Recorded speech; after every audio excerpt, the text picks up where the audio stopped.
Welcome to gold series part 3 అండి. So, నేనైతే జనరల్‌గా గోల్డ్ ఎలా పర్చేస్ చేస్తానంటే, వేస్టేజ్‌కి మనీ వేస్ట్ చేయకూడదు అనేది నా కాన్సెప్ట్.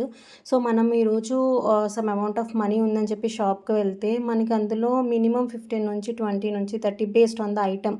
సో, మనం తీసుకునే ఐటెము దానిలో ఎక్కువ స్టోన్స్ వచ్చినా వేస్టేజ్ ఎక్కువ చెప్తా ఉంటారు. సో, అలా మనీ వేస్ట్ చేయకుండా, వేస్టేజ్ లేకుండా ఎలా కొనొచ్చంటే 2 ప్లాన్స్ ఉంటాయండి. ఒకటి మనకి రూమ్స్‌లో స్కీమ్స్ అని అవైలబుల్ ఉంటాయి. సో, మంత్లీ మనం అమౌంట్ పే చేస్తాము. అది గోల్డ్ ఒక్కటే క్యాలిక్యులేట్ అయ్యి యాడ్ అవుతూ ఉంటుందనమాట. So, end of the year అంటే 11 మంత్స్, 12 మంత్స్ కంప్లీట్ అయిన తర్వాత మనకు ఆ స్కీమ్ పాలిసీలో డీటెయిల్స్ బట్టి మనకి ఐటెమ్ అనేది జీరో వేస్టేజ్‌తో తీసుకోవచ్చు. సెకండ్ ఆప్షన్ ఏంటంటే గోల్డ్ లాక్ చేయడం. సో, ఈరోజు నేను ఒక 10 grams gold only 22 carat lock చేస్తే వేస్టేజ్ అది ఏం లేకుండా నాకు 6 మంత్స్‌లో ఐటెమ్ వస్తుంది. అది షాప్ బట్టి. సో, పెద్ద షోరూమ్స్ అయితే 11 మంత్స్ అంటారు. లేకపోతే 12 మంత్స్ అంటారు.